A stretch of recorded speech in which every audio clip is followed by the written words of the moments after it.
penetration, got to the rim a little bit, got to the free throw line more, just by playing in space. Those are some different ways that you try to beat it.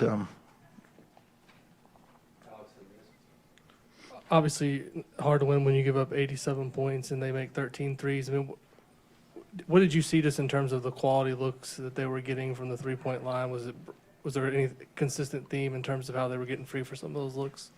I thought we did a really good job on Brown especially. Conwell at moments we did a really good job. They're two really good players, and then you have McNeely, and he's the one that hurt us the most. Not that the other guys didn't, but McNeely's the one we lost a few times. He's the one we made the most mistakes on, and as a guy like that, that's like he's elite. When he's got space, he's going to make them. So. And that's what I talked to the team about. Like, we did a lot of really good stuff. Those 3, 4, 5 mistakes that we made on McNeely, he made them. And that's something we just got to learn from, continue to just prioritize, like, why every possession, every guy on the roster, no matter what they're running, hey, here's A, here's B, here's C. Like, those guys, they all have played their roles really well tonight. And I thought he hit some really big ones. At times that just when we were starting to climb back into it, he was the guy that pushed it back up.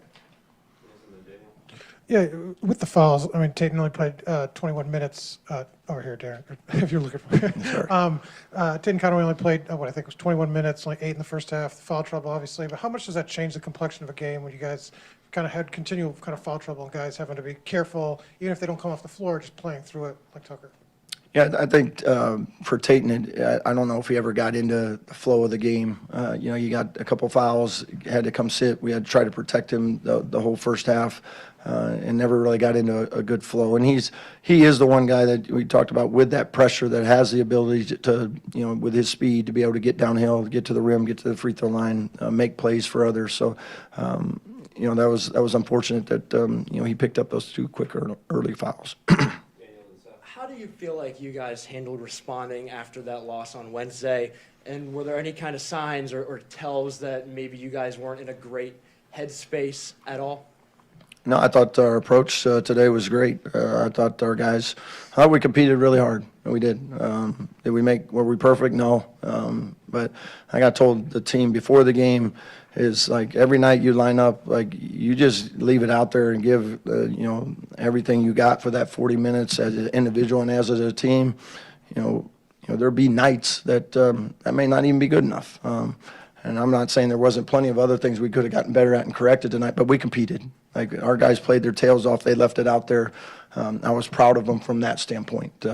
Was there things that we could have done better? Yeah, absolutely. But I liked the way we approached the game. I liked our mindset. I liked our toughness, physicality. I thought, that's what we need to do every night. Tucker, what do you guys need to do to avoid the sort of slow start you guys had tonight? Is it just a mentality thing? Is it kind of the way you guys approached the beginning of the game? I guess, what do you guys need to change there?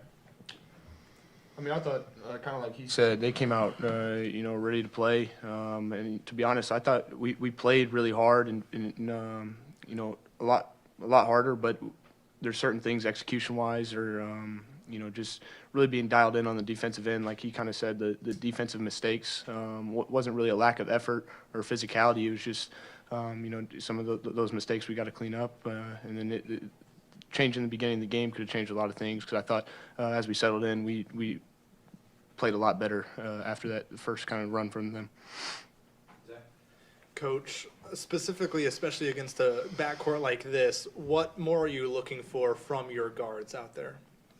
On the defensive end, or both offensively and defensively in a backcourt matchup like this. Yeah, defensive end. Again, I thought those guys did a really good job. I mean, Mikael Brown's getting, he's getting drafted. He's probably a top 5 pick. Ryan Conwell's their leading scorer. He's a really good player. And then you talk about McNeely is the third guy that you got to worry about from a shooting standpoint. Like, they just put a lot of pressure on your defense.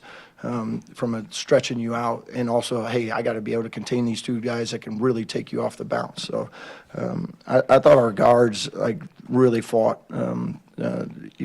especially doing a good job. And I know Conwell got some free throws there late and stuff, but overall they did a really good job. We just lost McNeely a few times, and then I even thought, you're picking and choosing something. Their two bigs hit a couple of threes in the first half, just things that are, you're probably living with, but they made them. So that's those was part of that stretch of getting us down and behind. Of those things are hard to overcome against really good teams.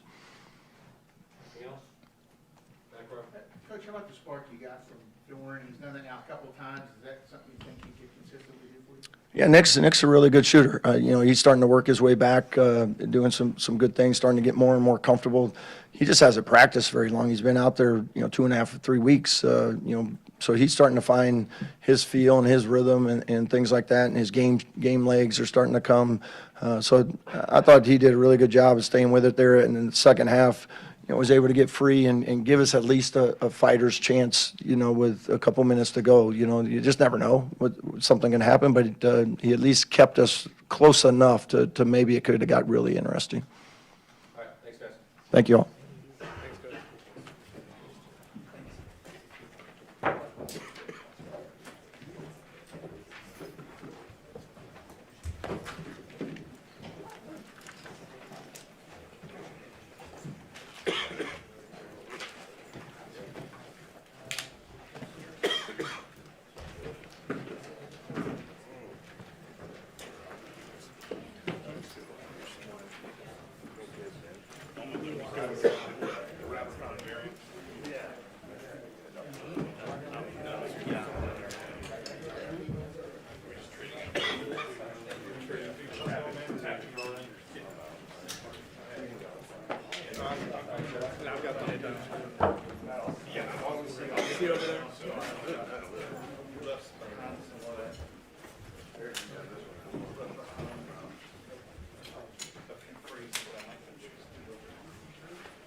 Louisville's just finishing up the radio over here any minute.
Colin, is there supposed to be a link on this?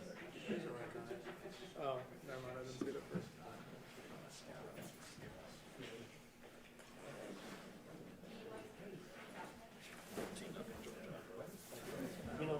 Still first quarter? I think it's second quarter. Yeah, I don't see over there, Colin. It's like mid-second quarter. Bama loses bad enough. There's a case for them to, if they really want to leave Notre Dame and put Miami first. I don't think they'll say they lose by 40. There'll at least be a discussion on what you think.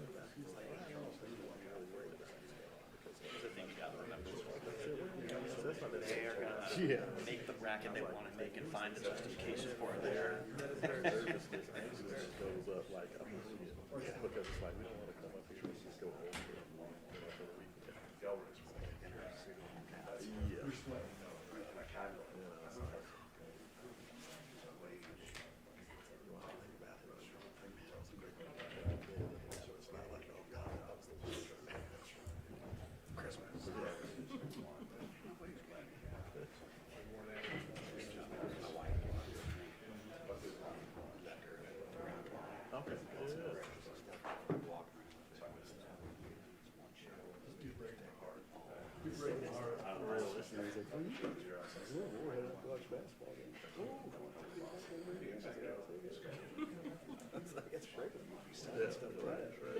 Sales are going to drop.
We'll have Coach start with the opening statement, and then we'll go on to questions from players first. I thought it was a big-time college basketball game in a big-time environment, in a big-time venue. This is a unbelievably exciting, day in this city with obviously the championship game of football tonight, and then this game. There's a buzz in the city, and there was a buzz tonight. I credit Indiana. Darren's a really, really good coach. Good dude. I've known him for a long time. I asked him yesterday what it's like. Give me some of the really goods and the really bads about coaching your son. And we just shared some stuff because it was, because of the sponsorship deal, we had to do an event yesterday with the other team, which is really weird. Like, you very rarely spend an hour with the other team the day before a big-time game. So I got to spend a lot of time with him and just enjoyed it. They're a bear to prepare for. They force you to be on it on the defensive end. Your communication, your urgency, you can't relax at any second. And I thought, for the most part, our guys did that. And after a really tough loss the other day against Arkansas, we just kept preaching the response. And two examples of very, very mature upperclassmen, professional guys that approached the last 2 days the right way with the rest of their teammates. And we were able to bounce back and get a big win here tonight. We'll go a couple questions for Ryan and Yvonne to start. Ryan, what did you see out of you guys to be able to get that 16-0 lead? How did you feel like you came out of the gate? First and foremost, I want to give all the glory to God. I'm just thankful just to, play with such a great group of guys and for a great coaching staff. And I would just say we were just being us, just like PK touched on a little bit, just after, that loss at Arkansas, we kind of felt like we weren't us, we weren't intense, defensively or pushing the pace offensively. And I feel like, today we made an emphasis on doing that and setting the tone at the beginning of the game. Ryan, everybody knows that you're an outstanding elite scorer, but you had a couple of steals, really got up into Wilkerson early, and I feel like that really spurred on that run to begin the game. Can you just talk about your mentality defensively? It seems like you want to be that guy that makes things happen out front. Yeah, for sure. I take a lot of pride on the defensive end, and just being a two-way player, not being one-dimensional. And I know that, it just brings energy to the guys just to, setting a tone on the defensive end and just picking up and, just sacrificing my energy just out there on the floor every single time, just picking up 94 feet. I know that the guys, appreciate that. And, I just, it's just a mentality, just setting a tone and being a leader on the team on both ends of the floor and just giving everything I got.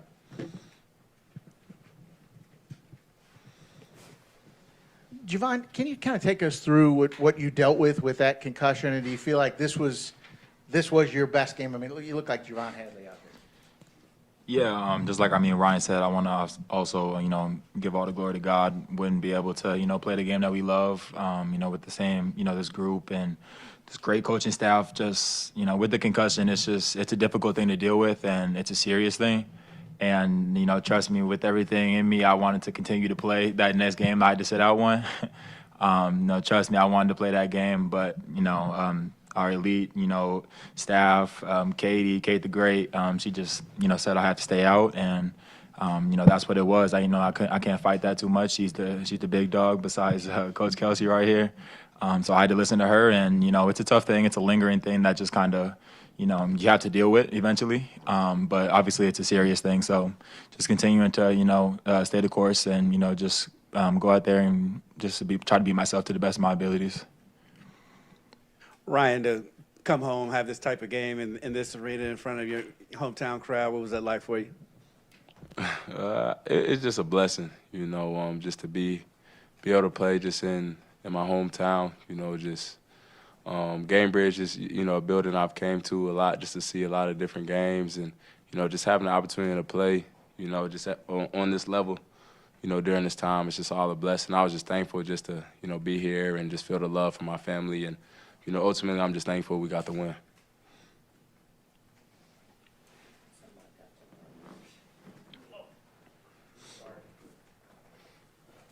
This is for both of you guys. Just in terms of, Coach said that he really wanted to see, he wanted to, challenge you guys to be more physical, to be more aggressive. You two guys, definitely seem like you want to set that tone. Just kind of talk about coming from Arkansas to tonight. It seemed like you wanted to make a point that you were going to be the aggressors early, physically. Yeah, it's not always fun, but I feel like every team always has to eventually get smacked in the mouth first.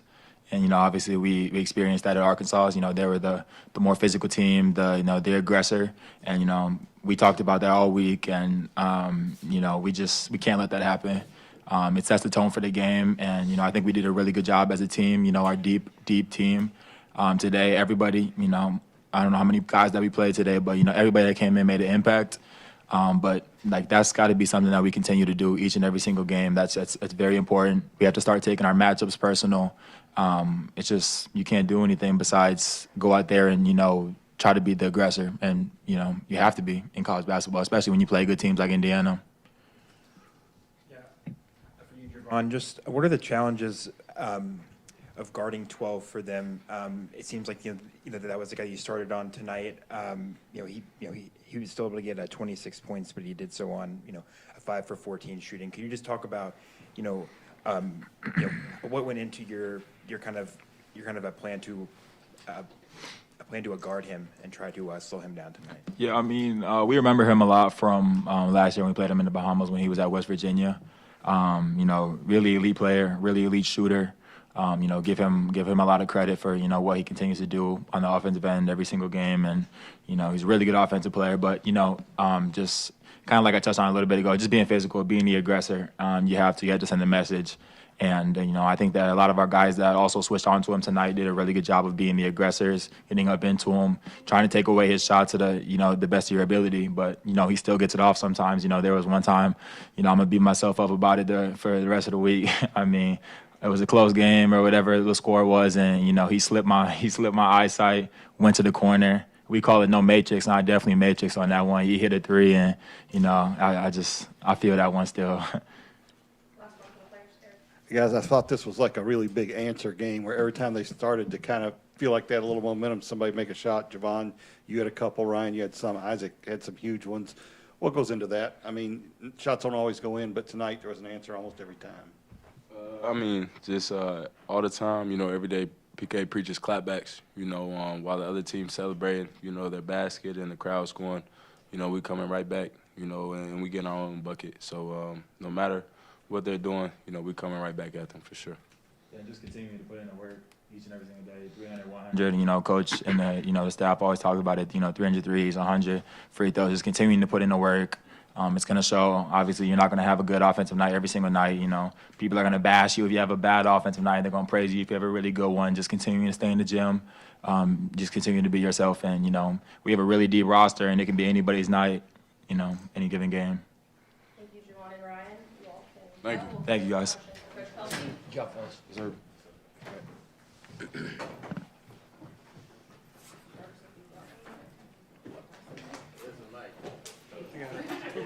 I guess just to start off with, he mentioned that play, Javon, that he's going to kind of even, he mentioned, beating himself up over that play. I'm just curious because you're always preaching about the next thing, but coming off that loss Wednesday, I guess how did you kind of get those guys back focused into that game? Because it seems like that these moments kind of will still stick with them as much as you try to push them towards the next thing.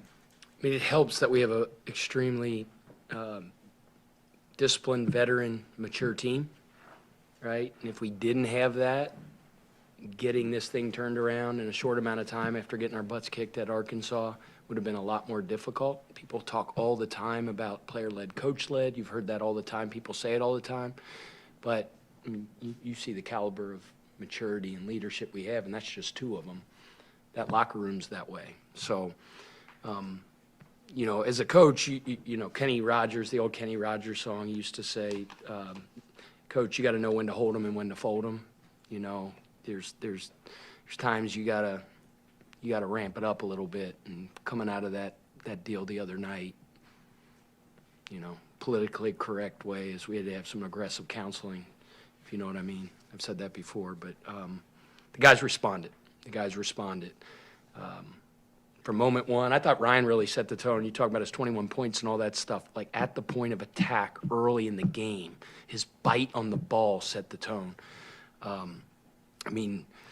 Guys off the bench. Kobe in 12 minutes was extremely efficient. I was disappointed in him the other day. I was disappointed in everybody, including myself. But his job is to come in and raise the level of play, raise the intensity, be an elite defender for the minute you're out there, whether it's 2, whether it's 12, whether it's 15, whatever it is. And he took that personal, and I thought he gave us a big boost. Adrian Woolley, 3 big offensive rebounds off the bench that I think, just sent a message of grit and tenacity, of going and biting the ball. Javon was extremely efficient. Heck, everybody's going to talk about, or not everybody, but hey, Kel only had 9 points. That sucker guarded. He guarded today. And, he ran the team like a big-time point guard's supposed to run the team. Some days it's his day to put the ball in the basket and score at a really high level, but, he was really, really good on the defensive end. And I thought his floor game was really good as well. Pat, what did you see out of your team from the opening tip to get out to that? You could just see it. You could feel it. I don't know if you guys saw it. I saw it. It was just, there was a bounce in their step, man. They mentioned it, be the aggressors. Now, I'm not saying anything disparaging about Indiana, they played soft, but I'm telling you, you could feel it that we were leaning forward on the defensive end. Coming out of that Arkansas game, we fouled way, way too much, and they got way too many offensive rebounds. And by doing that, they take the I don't want to say the air out of the ball, but we're really good when we get out in transition. We're really, really good. But if you're standing at the free throw line all the time, it slows the momentum and the pace of the game. If they're getting offensive rebounds, that's the best transition defense you can have. So again, we're taken out of the net, and we're just not able to get the floor tilted and start to play out. Our guys knew that. We wanted to play with pace by getting stops, not fouling, and holding them to one shot. And ultimately, I thought we did that at a really high level today. Pat, you mentioned Kobe's defense and him giving a boost. I'm over here. Oh, my bad. I was wondering, offensively, we haven't really seen him take command or really be aggressive necessarily going after a shot. I should say against the games where the competition is against power conference schools. But he did that at Charleston a few times for you guys when you were there in terms of being able to score the ball. I mean, Kobe's a really good all-around player. He can score the ball. I just liked his aggressiveness offensively today. Like, he came in, they tried to heat him up in the backcourt, and we called a set, and he was supposed to get us into a sit, and the kid's into him. He just drove right by the kid, went to the rim, scored, got fouled. Like, I like that. He was really aggressive. And then, Kobe's like one of those players, he just does what the game tells him. Right, and he had a couple of those wide open looks. I mean, he's not out there hunting his jump shot, but he had space and rhythm, and he knocked down two of them. I think he knocked down two of them. So, veteran leader that understands his role. Right, he knows. He's Kel's backup, and if Kel needs a spell, he got 2 fouls in the first half. His job's to come up and raise the level of play for a little bit. And he's been good for us. Coach, you had a bit of a quick conversation with Kaysen before he went in the first time. I saw you kind of walk over to him and say something to him before he got out on the court today. He seems like he's getting back his timing, and he's starting to kind of ramp up and do some of the disruptive things defensively. What'd you say to him? Yeah, in his limited minutes, I thought he went in and disrupted defensively. That's what he does. I mean, he had 2 or 3 deflections, had a block or 2 at the rim, played really, really hard. Look, that role's not easy right now, and I understand that. Like, I just grabbed him by the head and I headbutted him. I'm a big headbutt guy. I said, I love you. Go play hard. And I told him before the game, I can't promise you what your minutes are going to be today, but just, and he's dealing with it in a really good way. As we all know, coming off the injury, and then he had the concussions and stuff like that. Like, I just tell him and anybody, whether it's Zoo, who's not getting many minutes right now at all, it's just process. Every dog's going to have its day. Like, it all works out at the end. So, his approach has been really, really good. Coach, games can often be won at the free throw line, and you guys held that double-digit lead for most. But in the second half, you guys hit all 17 of your free throw attempts. How big was that in keeping that spread against the Hoosiers? Yeah, I mean, they're free for a reason. Make them, and they got to the bonus, and I thought a couple times there. 6-7 minutes left. They got to the bonus, and we settled for some really deep threes when we should have gotten downhill. We kind of ran a long set just to chew some clock, and I wanted to get back to Kel and put him in space. And Isaac shot like a 400-footer, but that's fine. Isaac, I thought, played really well today. I mean, he was very efficient, made some big stinking shots. Again, just like I challenged everybody, I really challenged him from a rebounding standpoint. And I don't care what his rebound says. It might say 0. I don't know. But that cat was hitting bodies today and fighting, and I was proud of his response. Pat, you mentioned Isaac and some of the shots he hits. Darren mentioned the same thing today. Just could you feel like some of the shots that Isaac hit? When Isaac McNeely has an open look, I feel it's touched by God. It's going in. That's what I feel like. I don't know if you guys feel the same way, but he's a weapon, and a really good all-around player and a really good athlete and a major part of this team. He's a phenomenal leader. He's a great approach every day. I mean, I know I'm like, sound like I'm, peaches and roses and blow, but I'm telling you, like, he's a good one, man. Right here. Fruit has really matured this season as a big and has really come on as a big-time player for you guys inside. Can you kind of talk about his maturation as a player? As a big, he's the one guy that I would say in that Arkansas game, like, you know me, wanting the smoke, we want the smoke. Like, he wanted that smoke, and he's just gotten better and better. When you say he's matured as a big, he's a mature big already. It's just took him a little bit of time to get going. It's just all new to him. Like for instance, Jimmy Naismith is rolling over in his grave right now after Sananda stepped into the free throw line with like a minute left. Because we tried to get him off the line. He turned to us. Well, when he stepped in, you're allowed to do that in Europe. Like, you can step in, and if the ball goes in, it counts. And so he steps in, and I'm going, what are you doing? Every coach I ever coached would come over and hit me over the head that you got a free throw violation up 11, shooting 2 free throws. And we tried to get him off the line. I don't know why he wouldn't go. Like, you know, just, all right, stay there, don't foul. So he didn't foul, but he steps in the lane. But that's some of the nuances and the differences of European FIBA basketball and college basketball. But we'll have a little discussion about that. But come to think of it, it won't be much of a discussion. I'll do most of the talking and he'll do most of the listening. Coach, you've talked quite a bit about the intangibles that Javon brings and how much he means on the court. How much did you miss him not being at 100% coming back from that? Vaughn, just he's a winner. He's so darn tough. He talked about taking pride in your matchups, winning your matchup. Like, he took that personal with number 12. Number 12 is really good player. And just like you heard him say how disappointed he was at the end when they ran that little quick hitter to get the hammer screen on the backside, and he is so conscientious and he's so detail oriented. When he messed up that assignment and screwed up that backside flare and let him get that 3 off, like, he won't sleep tonight.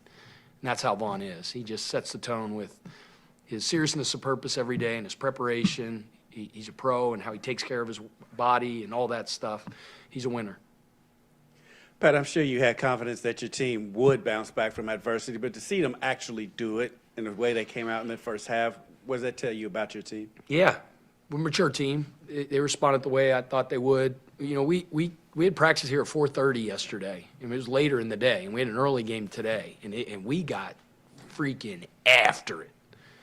And when you do that as a coach, like, you hope it works. Because if you come in, you don't play well, or you lose the game again, then it's like, man, it was football in here yesterday, and that didn't work. Now it's like, okay, now what? So luckily it did. But even if it didn't, this is a mature team, and what you have to do is put blinders on, not listen to the rat poison, as Nick Saban says. Get back to work, get back to practice. That's the only thing you can do. And our guys did that over the last 2 days, and luckily it worked out for us with a bounce-back win. You didn't really lose control at the end, but they were able to make a little bit of a push there that had you made some mistakes. When you look at that again, talk to them about that a little bit that they did at the end? Because it's like I said, I don't he's think got he a made lot of couple mistakes. threes. Like number 7 banged 2 threes. He's what we call a green guy. That's like shoot first, shoot second, like no threes. Just a little bit of lapse of. It's just teaching moments. Like, it's some good stuff that we'll be able to teach. The next time we're in that situation, we'll be better at it. Free throw, offensive rebound. My mentor, Skip Prosser, he's rolling over in his grave because, like, free throw, offensive rebounding is winning basketball. And we talk about it all the time. And, you're up 10, whatever it is, and ball caroms hard off the rim, you get a tip, and they get it. Like, yeah. Thanks for reliving that for me. All right, thanks, guys.